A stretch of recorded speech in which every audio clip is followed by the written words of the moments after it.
एक नया question quadratic equation का।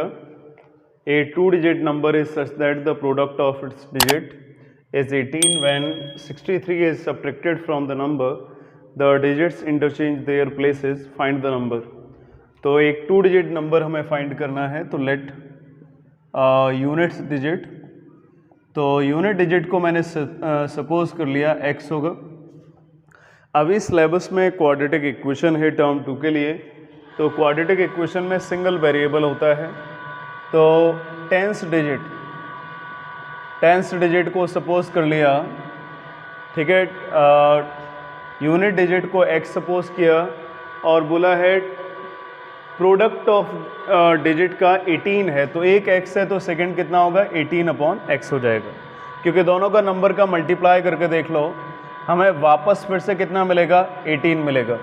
तो दो नंबर का प्रोडक्ट 18 है, इसका मतलब एक x होगा और दूसरा 18/x होगा। जैसे दो नंबर का सम 18 होता है तो एक नंबर x, दूसरा 18 - x।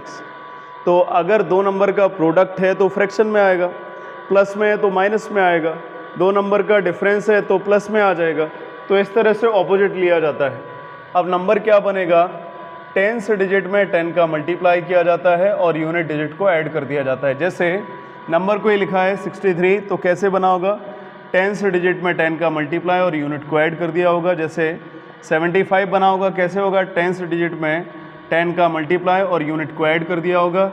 जैसे कोई 37 नंबर आया होगा, कैसे आया होगा, टेंस डिजिट में 10 का मल्टीप्लाई और 7 को ऐड कर दिया होगा। इस तरह से बनोगे। उसी के अकॉर्डिंग इसमें टेंस डिजिट में 10 का मल्टीप्लाई और यूनिट को ऐड कर दिया। अब रिवर्स नंबर है, यानी नंबर को पलट दें तो क्या कंडीशन बनेगी, रिवर्स नंबर होगा तो जैसे 37 है, पलट दिया 73 आ जाएगा। अब जो यूनिट था वो टेंस प्लेस पे आ गया है, तो 10 का मल्टीप्लाई और यूनिट को ऐड। वैसे ही इसमें भी पलट देंगे तो 10 × x, यूनिट वाला टेंस पे आ जाएगा और टेंस वाला यूनिट पे आ जाएगा, 18/x।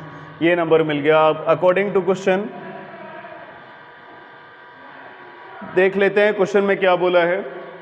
क्वेश्चन में बोला है when 63 is subtracted from the number, ये नंबर लिखा हुआ था 180/x + x, और इसमें से 63 को सब्ट्रैक्ट किया, तो उसके बाद जो डिजिट हैं वो इंटरचेंज देयर प्लेसेस, डिजिट के जो प्लेसेस हैं वो बदल जाते हैं अगर मैंने इसमें 63 को सब्ट्रैक्ट किया। 63 subtract from the number, the digit interchange their places. Interchange का मतलब ये रिवर्स प्लेसेस वाला नंबर हो गया। 180/x और 18/x ये लाइक टर्म लग रहे थे, इसलिए इसको ट्रांसपोजिशन किया और प्लस x, ठीक है, और इसको भी -9x और -63 = 0। 180 - 18 करेंगे तो 162/x मिलेगा और -9x और -63।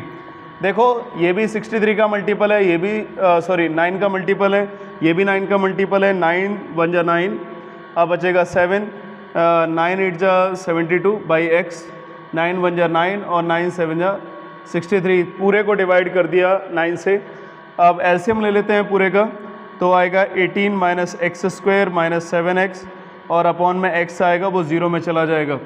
इसके बाद की सॉल्विंग इधर देख लेते हैं। 18 - x² - 7x = 0। तो फाइनली मैंने माइनस साइन कॉमन निकाल लिया, क्योंकि हाईएस्ट डिग्री टर्म कभी नेगेटिव नहीं होता है। Plus 7x - 18 = 0। मल्टीप्लाई करने से 18 माइनस करने से 7, 9 और 2 नंबर होंगे, 9x - 2x और -18 = 0। तो x + 9 और -2x + 9, तो फाइनली x - 2 और x + 2, x + 9, x - 2 और x + 9 ये हमें आंसर मिले। x - 2 = 0, x = 2। जो डिजिट्स होंगे वो प्लस के होंगे, माइनस वाला मैंने केस छोड़ दिया है।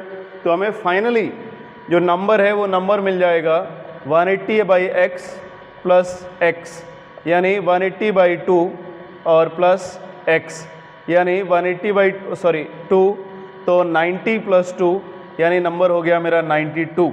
और रिवर्स नंबर अगर देखा जाए तो 29। तो क्वेश्चन में यही पूछा था कि नंबर क्या होगा, तो नंबर 92 या फिर 29 होगा। देखते हैं नेक्स्ट क्वेश्चन को। 1500 किलोमीटर अवे, तो यहाँ से प्लेन ये जाता है और बी पे पहुँचता है, तो ये दोनों का जो डेस्टिनेशन गैप है वो 1500 किलोमीटर का है।